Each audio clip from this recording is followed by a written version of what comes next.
भट्टी साहब, आप बताइएगा, एक और फोरम के ऊपर भारत को हजीमत का सामना करना पड़ा है। क्या समझते हैं, क्या ये इतराफ़ है कि भारत की बात पे कोई यकीन नहीं कर रहा, खासकर इस बार भारत सिफारती तन्हाई का शिकार हो रहा है इस वजह से? जी मैडम शेख, बिल्कुल हो रहा है। उसकी वजह कई बार डिस्कस कर चुके हैं कि 7 मुल्कों में तो भारत खुद दहशतगर्दी करवा चुका है। भारत के अंदरूनी हालात जो हैं, मकबूजा वादी में जो हालात जो हैं, और अब जो इस 12 रोज़ा ईरान इसराइल जंग में जो रा और मोसाद का गठजोड़ निकला है, उस पर जो वो जो क्रैकडाउन हो रहा है ईरान के अंदर, मतलब ईरान के अंदर दोस्ती की आड़ में रा मौजूद थी और वो मोसाद के लिए काम कर रही थी, और जो मिज़ाइल जा रहे थे इसराइल में, उसमें जो इसराइली दिफाई निज़ाम के अलावा भारतीय दिफाई निज़ाम भी था। तो मैडम शेख, पूरी दुनिया जान रही है। अब ये शंघाई कॉन्फ्रेंस है, इसमें आप देख लें, ये मुश्तरका एलामिया है, पहलगाम का जिक्र नहीं है, बलूचिस्तान का जिक्र है, बलूचिस्तान में बदअमनी का जिक्र है और भारत में किरदार का जिक्र है। हमारे पास सबसे बड़ा सबूत कुलभूषण यादव बैठा है, बलूचिस्तान से पकड़ा गया, और बाकी BLA, बाकी जो तंजीमें हैं वो देख लें, जाफर ट्रेन एक्सप्रेस देख लें। और खुशी की बात यह है कि भारत को मिर्चें लगी हुई हैं, और दस्तखत करने से, मुश्तरका एलामिया पर दस्तखत करने से भी इनकार कर दिया, और मिर्चें लगी हुई हैं। पूरे भारत में बड़ा गम और गुस्से का इजहार किया जा रहा है। बिलाशुबा बड़ी सफारती कामयाबी है। लेकिन मैडम शेख, कई बार हम डिस्कस कर चुके हैं कि 22 अप्रैल को जो पहलगाम का इंसिडेंट हुआ था, इसके बाद जो फॉल्स फ्लैग ड्रामा रचाया वो पूरी दुनिया जान चुकी है। क्योंकि मैंने आपको बताया था, कई मुल्कों ने खुद से तहकीक की, इंक्वायरी करवाई, पाकिस्तान का कोई किरदार ही नहीं निकला। और फिर कई मुल्कों में ये कि मीडिया में ये छपा कि पहलगाम हमले के 10 मिनट बाद जाए वकुआ से 6 किलोमीटर दूर पुलिस स्टेशन में कैसे FIR दर्ज हो जाती है, और उस FIR में 10 मिनटों में ही पाकिस्तान को कैसे मुलजिम करार दिया जा सकता है। ना इंक्वायरी, ना कोई सबूत। फिर पाकिस्तान का ये मौक़िफ़ के किसी न्यूट्रल मकाम पर इंक्वायरी करवा लें, उससे भी भाग गए। फिर भारत ने जो हमलावरों की तस्वीर जारी की, उसके बरक्स और नई तस्वीर जारी कर दी हैं, वो भी एक बड़ा मजाक बना हुआ है भारत के अंदर।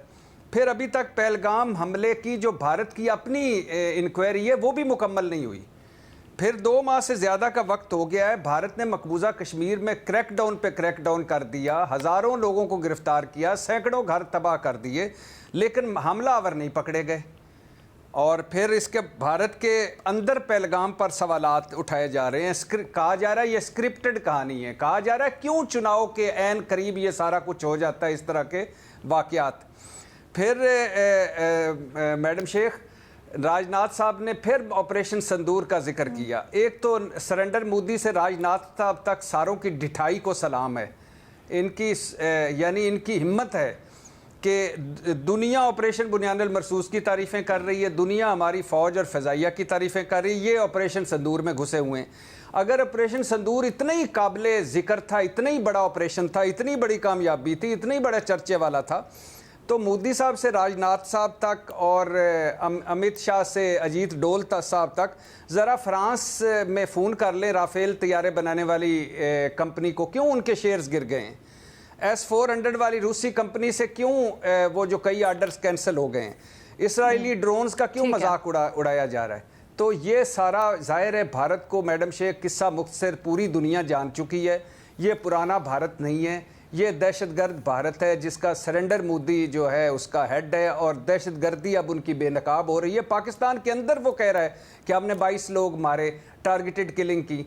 बजरिया अफगानिस्तान हमारे अंदर उसने नेटवर्क जासूस भिजवाए, और बजरिया ईरान हमारे पास भिजवाए, और अजीत डोल तो खुद मानता है, उसके पुराने इंटरव्यू देख लें, एस के दल्लत के देख लें, इसके देख लें, तो कौन एतबार करेगा। ठीक है।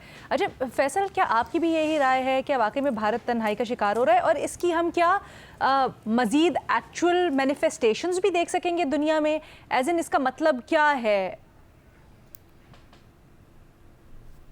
तब मेरा नहीं ख्याल कि इसको हमें भारत को इंटरनेशनली तनहा होते हुए देखना चाहिए। मेरा ख्याल है कि ये इज़ टू अर्ली टू से, और मेरा ख्याल है कि ऐसा होगा भी नहीं। भारत की पाकिस्तान के बारे में जो उसकी पॉलिसी है, उसी पॉलिसी से दुनिया को एग्री करने की जो ताकत थी, वो कम हुई है, इसमें कोई शक नहीं। वो चाहता था कि वो पाकिस्तान को जिस एंगल से देखता है और जिस तरह ट्रीट करना चाहता है, दुनिया भी पाकिस्तान को उसी एंगल से देखे, उसी लेंस से देखे और उसी तरह ट्रीट करे। हाँ, इस पॉलिसी में उसके कमज़ोरी आई है और दुनिया ने उसकी ये बात मानने से अब इनकार किया है। लेकिन क्या वो तनहा हो रहा है? मेरा ख्याल है ये बहुत स्ट्रॉन्ग स्टेटमेंट है। इंडिया जैसा बड़ा मुल्क, जिसकी पोजीशनिंग, जिसकी आबादी, जिसकी इकॉनमी बहुत बड़ी है, वो तनहा नहीं हो सकता। कोई भी दुनिया का मुल्क उसको अलग करके अपनी इस तरह से अलग नहीं कर सकता जिसको आप आइसोलेट उसको करना कहते हैं। अब ये इसमें जो मसला स्पेसिफिकली आया है, वो चूंकि बहुत देर से एक हिपोक्रेसी इंडिया की थी जिसको दुनिया बर्दाश्त कर रही थी पाकिस्तान के बारे में। वो ये कि एससीओ दरअसल एक है ही एक सिक्योरिटी ऑर्गेनाइजेशन, जो दुनिया की 56% आबादी के ये जो ममालिक हैं, जिसके 10 मुस्तकिल मेंबर हैं, पाकिस्तान, इंडिया समेत, और बाकी कुल ममालिक भी इसके ऑब्जर्वर स्टेट भी मिलाएं तो तकरीबन 24-25 ये बनते हैं।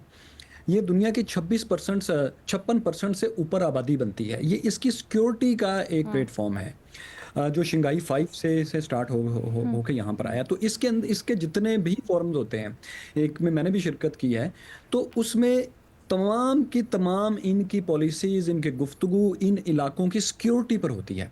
और उसमें टेररिज्म बेसिक एक नुक्ता है कि उसके ऊपर कॉपरेशन करना है तमाम ममालिक ने अपनी सिक्योरिटी के ऊपर, और उनके अंदर जो जो मसाइल हैं जो उनकी इकोनॉमी को डिस्टर्ब कर सकते हैं, उसका एक नुकाती एजेंडा यही है। ये ब्रिक्स की तरह एक इकोनॉमिक फोरम नहीं है। तो एससीओ में जब भी डिस्कशन होगी, यही होगी कि रीजनल सिक्योरिटी को क्या चीज़ें मुतासिर कर रही हैं। तो इससे पहले इंडिया सिर्फ एक बात करता था कि पाकिस्तान रीजनल सिक्योरिटी के लिए ख़तरा है, और उसके पास उसके कुछ ना कुछ सबूत भी हुआ करते थे। अब ये है कि पिछले 6-7 साल से इंडिया के पास तो कोई सबूत नहीं है पाकिस्तान के खिलाफ, लेकिन पाकिस्तान के पास इंडिया के खिलाफ बहुत सबूत हैं। तो ज़ाहिर है दुनिया रैशनल है, इतनी बेवकूफ़ नहीं है, दुनिया सिक्योरिटी को बहुत सीरियस लेती है।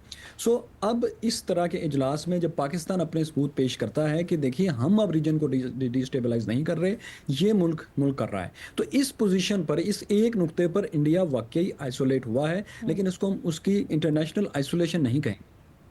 अच्छा, ये मुझे बताएं, थोड़ा सा ये समझाएं कि एससीओ ममालिक यानी एक सिक्योरिटी इजलास से इस चीज़ के ऊपर स्टैंप लग जाना, एतराफ़ हो जाना, इसका क्या मतलब है बाकी दुनिया के ममालिक के लिए ख़ास तौर पर? देखिए, इस पे भी हमारे आपको पता है कि इंडिया ने तो साइन करने से इनकार कर दिया है, इसीलिए हमारे पास अभी ऑफिशियल एलामिया नहीं है, हमारे पास वो पेपर नहीं है कि हम कर सकें कि उसके ऊपर लिखा क्या है।